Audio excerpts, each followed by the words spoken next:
students. In this lecture, this is our last lecture. In this lecture, in Unit 3, I have already completed Unit 1, Unit 2 and Unit 4. This is Unit 3's second lecture. In first lecture, we have discussed the constitutional provisions for central state finance relations. I already discussed in the last lecture.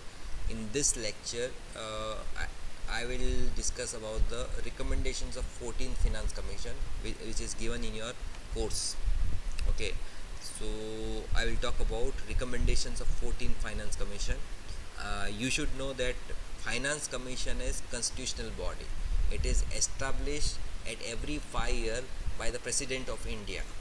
It is given in the Constitution that Finance Commission should be constituted by the President of India at every 5 years, and this Finance Commission's main task is to suggest the formula through which this divisible pool of resources, divisible taxes, whatever taxes are collected by the union government, because large part of taxes are collected by union government. Those taxes, how they are distributed between central government and state governments, that formula is given by the Finance Commission. Some of the other point of references are also recommended by the Finance Commission, like how the grants, statutory grants are given by the union government to state governments is okay. तो जो state sorry जो taxes हैं और grants हैं, वो किस तरीके से सेंट्रल गवर्नमेंट जो है वो स्टेट गवर्नमेंट को देगी, ठीक है, वो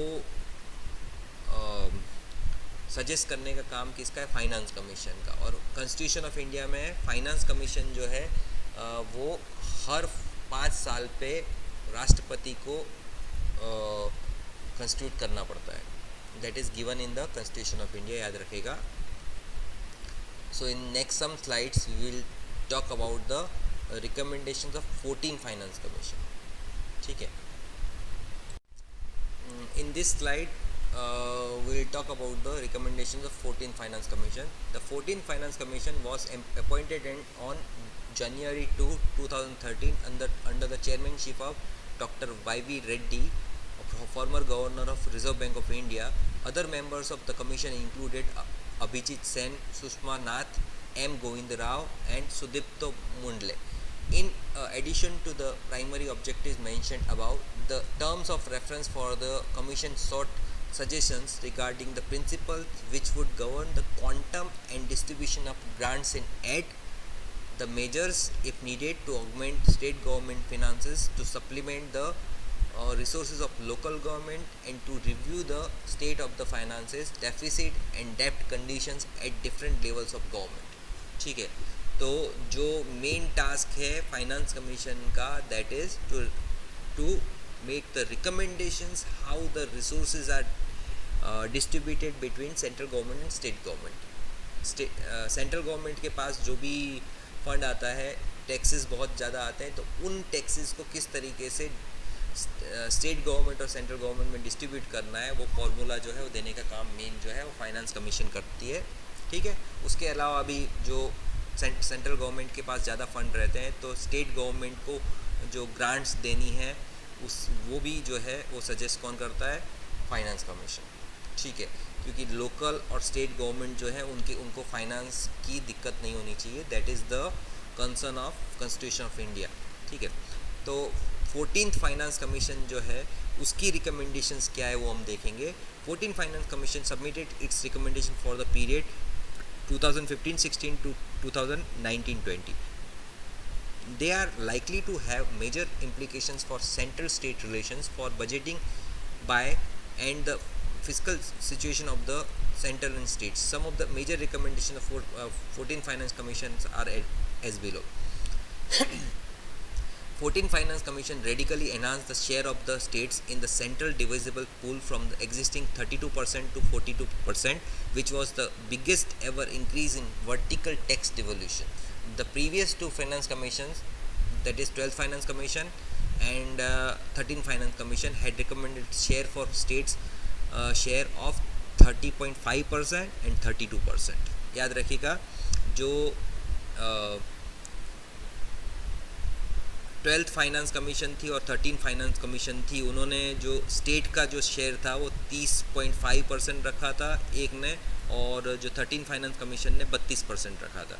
तो इसको बढ़ा के 14th फाइनेंस कमीशन ने 42% कर दिया है, याद रखिएगा। तो 42% का मतलब होता है ये जो बहुत सारे डिवाइजिबल जो टैक्सेस हैं, मेन जो टैक्सेस है, इनकम टैक्स है, एक्साइज ड्यूटी और ये सब जो टैक्सेस हैं, उसको क्या बोलते हैं, डिवाइजिबल टैक्सेस बोलते हैं। उसको क्या सेंट्रल और स्टेट गवर्नमेंट में डिवाइड करना पड़ता है।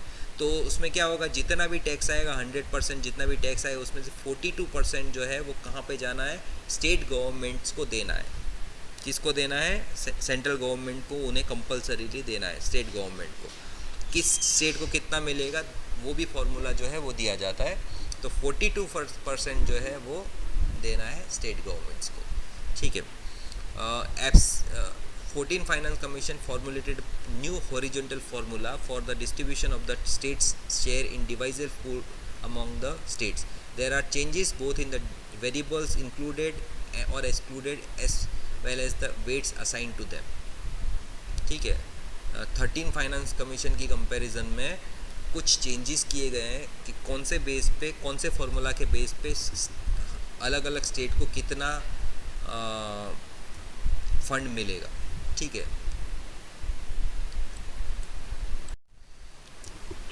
Finance commission incorporated 2 new variables.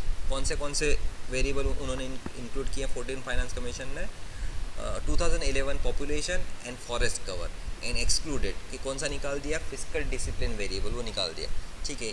तो several other types of transfers were proposed including grants to rural and urban local bodies, a performance grant along with grants for disaster relief and revenue deficit.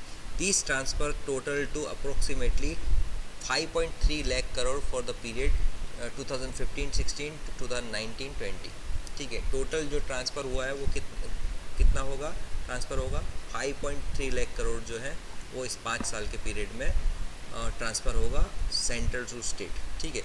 14 Finance Commission did not make any recommendation concerning sector specific grants. Unlike the 13 Finance Commission, all states tend to gain from FCC transfers in absolute terms. The biggest gainers in absolute terms under general category states were Uttar Pradesh, West Bengal and Madhya Pradesh, while the special category states they were Jammu and Kashmir, Himachal Pradesh and Assam.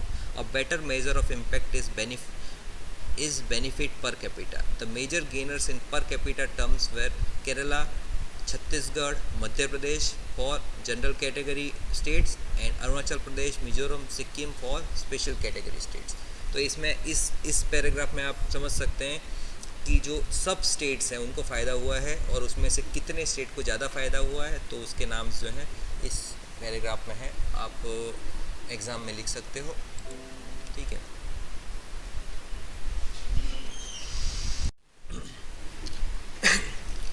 In the last slide, we'll see that 14 Finance Commission recommendations are expected to add substantial spending capacity to budgets of states. याद रखिएगा कि जो 14 finance commission की recommendations थी, they were expected to add substantial spending capacity. जो spending capacity थी states की वो बढ़ी है उससे।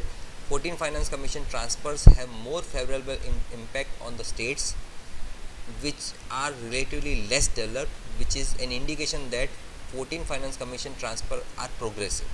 जो गरीब राज्य हैं उनको ज़्यादा रिसोर्सेज मिले हैं, तो इसका मतलब क्या है कि जो 14 फाइनेंस कमीशन की रिकमेंडेशंस है वो प्रोग्रेसिव है। States with lower per capita net state domestic product receive on average much larger transfers per capita. This includes that the FCC recommendations do go in the direction of equalizing the income and fiscal disparities between the major states. तो इसका मतलब क्या हुआ कि जो 14 finance commission की recommendations हैं वो इनकम और फिस्कल जो डिस्पैरिटीज़ हैं स्टेट्स में उसको कम करने के लिए मेजर बूस्ट दे रही हैं, ठीक है। They are in right direction.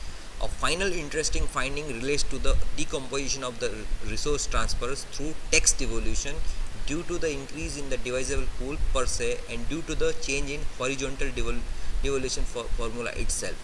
The significant impact due to increase in the divisible pool is on states like Uttar Pradesh, Bihar, Madhya Pradesh, West Bengal and Andhra Pradesh, while states like Arunachal Pradesh, Chhattisgarh, Madhya Pradesh, Karnataka, Jharkhand are the major gainers due to the change in horizontal devolution formula, which now gives greater weightage to the state's forest cover.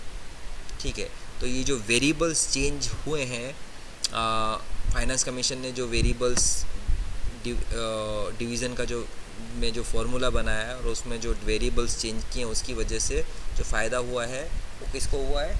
एक तो Uttar Pradesh, Bihar, Madhya Pradesh, waste Bengal और आंध्र प्रदेश को, किसकी वजह से? Population वाला variable डालने की वजह से, और फॉरेस्ट कवर वाला वेरिएबल जो इंट्रोड्यूस किया है उसकी वजह से अरुणाचल प्रदेश, छत्तीसगढ़, मध्य प्रदेश, कर्नाटका और झारखंड को ज़्यादा फ़ायदा हुआ है.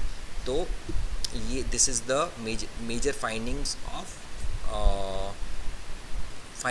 Finance commissions recommendations. ठीक है, तो ये सब आप एग्ज़ाम में क्वेश्चंस में लिख सकते हो. जितना भी मैंने आपको मेजर रिकमेंडेशंस जो दी है वो लिख सकते हो. आप ऑनलाइन इंटरनेट से भी आप 14 फाइनेंस कमीशन की रिकमेंडेशन निकाल के और वो पॉइंट भी उसमें ऐड कर सकते हो. ये कुछ पॉइंट्स मैंने डिस्कस किए हैं, इसमें बहुत सारे पॉइंट आप ऐड कर सकते हो. आपके लिए नोट्स जो हैं वो इंटरनेट पे से आराम से मिल सकती है इंग्लिश में नोट. ठीक है, थैंक यू सो मच.